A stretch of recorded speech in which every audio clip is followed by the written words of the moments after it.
We stopped here. This is Church Our Lady of Charity, which is a sort of main church, Roman Catholic church in the country.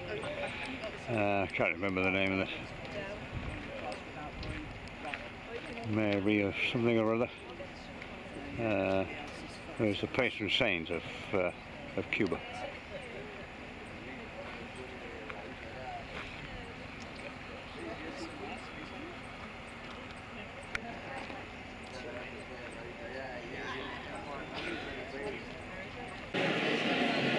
All the usual accoutrements you get in these establishments. Crutches that people came in and walked out without crutches, and all these various miracles which were supposed to have taken place.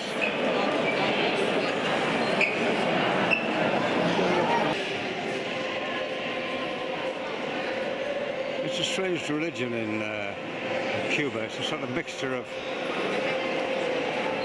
Roman Catholicism brought by the Spanish, but of course they brought lots of African slaves who brought their own religions with them, so it's a sort of, there's a whole blend from one extreme to the other. There is this Virgin Mary, this statue which was found floating at sea apparently, and they've got it dressed in this rather posh dress all the way from Spain. They used to change the dress every year, but someone produced this thing so posh or produced anything better, so they just keep it. And the yellow is symbolic. It's to do with the African side of it. So lots of sunflowers. You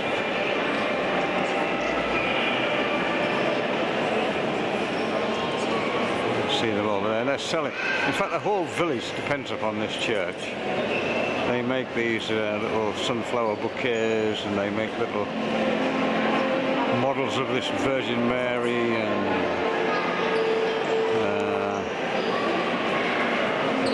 there's a whole industry around the place. They're collecting holy water up the tap. It comes straight from the mains. But, that's what it says above here. Same at Lourdes.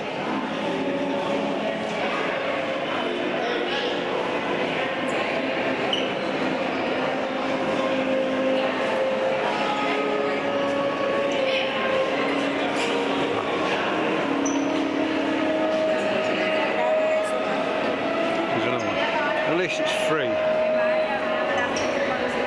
They're all queuing up to get some, and they've all got their sunflowers.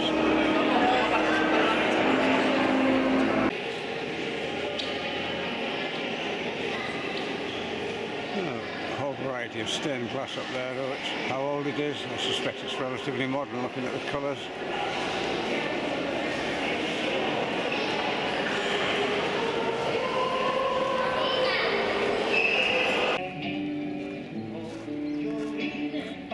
So here we are outside this church,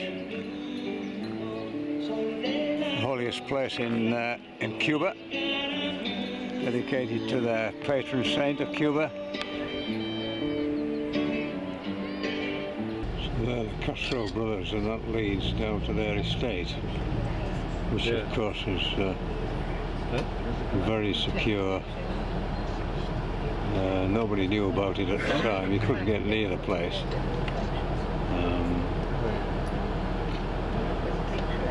Security men, but now I think it's perhaps a little bit more open, but it's not open to the public. I think the family still live there. Yeah, there's a big...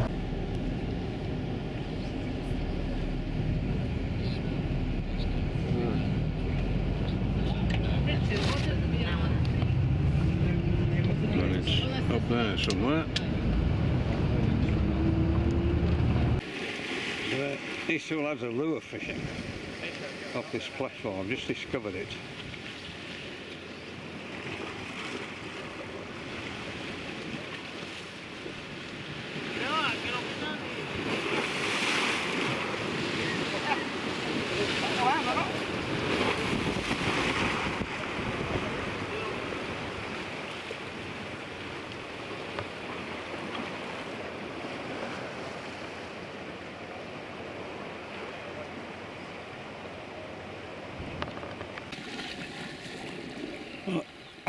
I've got this little travel rod with me, a little thing that telescopic thing shrinks down to nothing. Cost me peanuts. I'm just fishing off this coral reef in the north of Cuba with a waggler float and some bread. I've had one on and lost it, and a knock, and that's it. That's the lot. It's just working its way up to sunset. The temperature's about 25, which is really nice.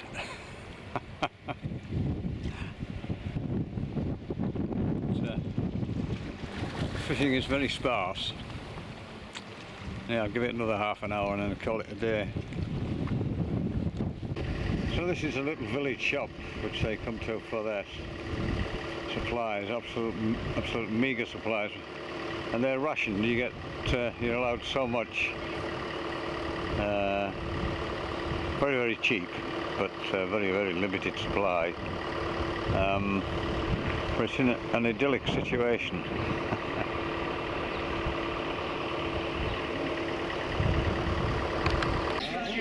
We've just called in at this little store, and this is a little ration book which provides you with the minimum amount to keep body and soul together.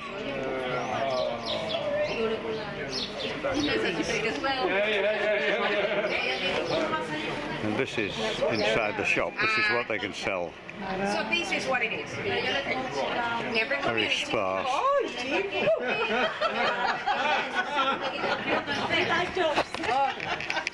In every community we have these. In every community we have this.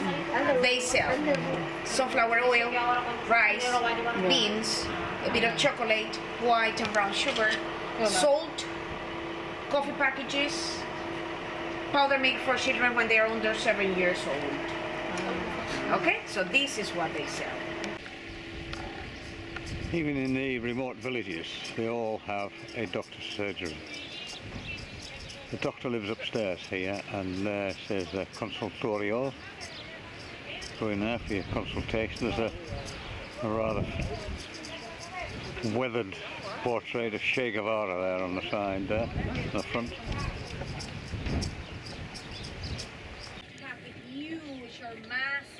So this is a typical small farm. And these are the a little pen, the top of which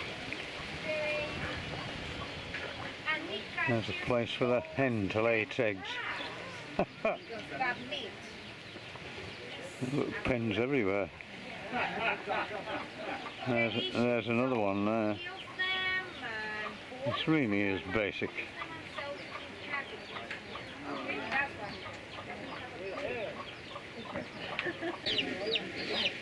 All these chickens eating little scraps thrown out for them. She's getting a bit irate.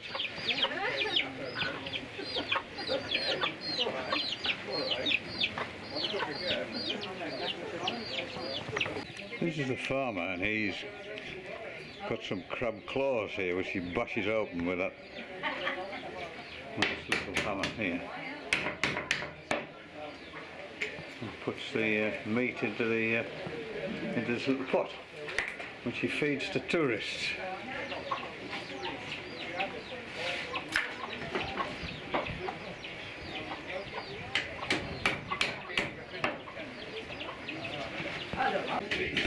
So we're all piling through this farmer's house. This is the kitchen.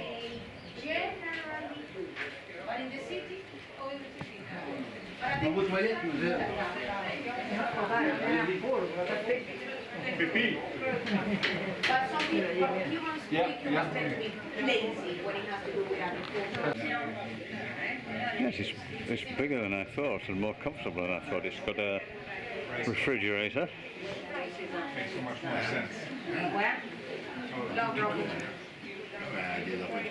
It just had an asbestos, compressed asbestos roof. So this is what you would basically see indoor. And it has 3 bedrooms. Did she know we were coming? Bicycle tyres on the top. No, but she doesn't care at all. You can see that. And there's another bedroom through there, and I assume that this is the bathroom in the middle. So yes, this is a typical country house. Because it's nice. And when you look from the outside and come inside it, it's a big surprise. You look very at home. Oh, I am. I am. You come most days. No, yes, I wish. Only one.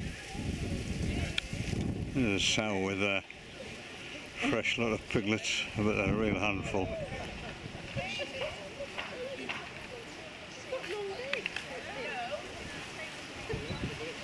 I would think they aren't much more than a week old, these little piglets. The pink creeper is absolutely rampant everywhere. It's got a bunny flower.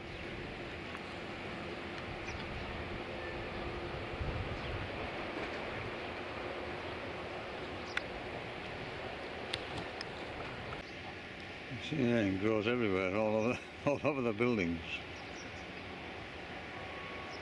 But like convolvulus at home. A lovely blue sea.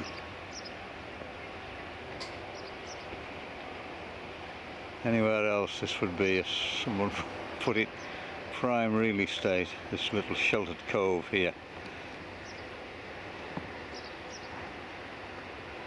It would seem the Americans invaded here in 1971, which I don't know anything about. I know they invaded in 1963 the Bay of Pigs. But apparently there was an invasion here in 1971 and it was sort of beaten off. But I haven't heard anything about it.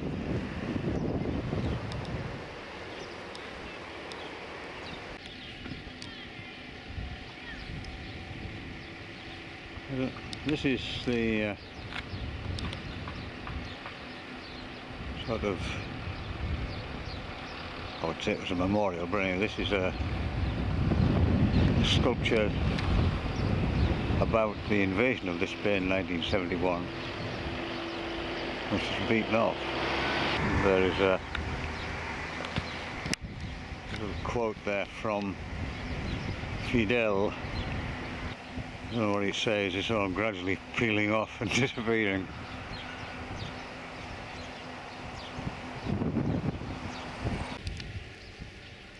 This little building is the village school. It seems to have a fair number of pupils.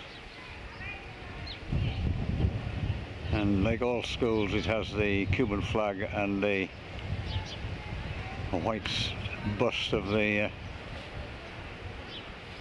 sort of hero Matea, who led the forces that gained independence from Spain in the very early 1900s.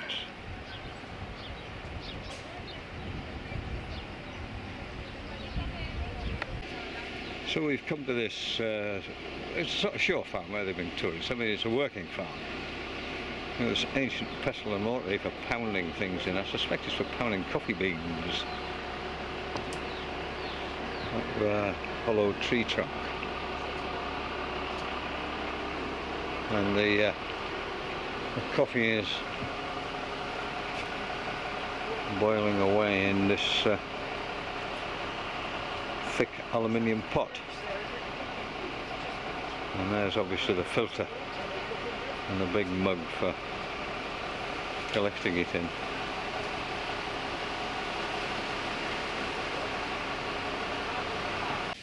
There's some beastie hiding under the light here. It's disguised a bit like a leaf.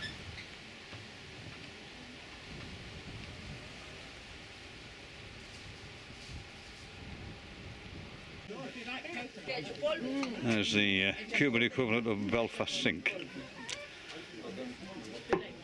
This is it. So he We've come to some archaeological site which is on the behind me, the cemetery, and this is a reconstruction of what the village will have looked like. These were the people who were in Cuba before the Spaniards arrived and slaughtered them all. They're more or less all gone now, although they're obviously they interbred with the Spaniards, if that's the right word, and their DNA, of course, is still carried by some of the population today, but only a tiny amount.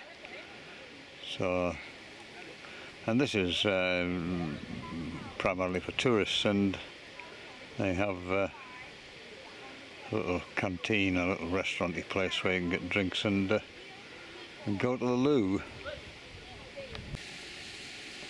There's a view from this archaeological site, looking down to the sea. These beautiful, almost white trunks of these palm trees, and you look right across in the distance, you can see them everywhere. They stand out miles away.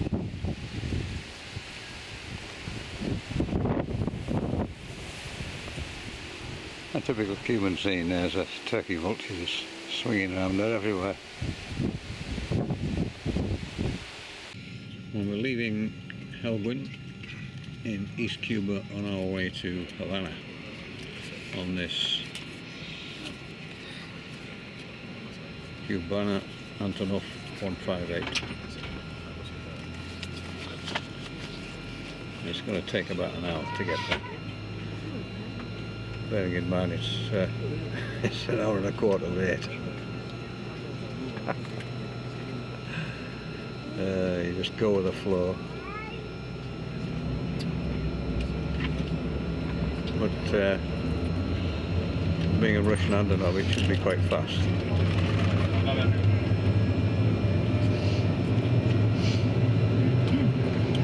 We will see. Well, it's our last day in Cuba. We fly out later on this evening.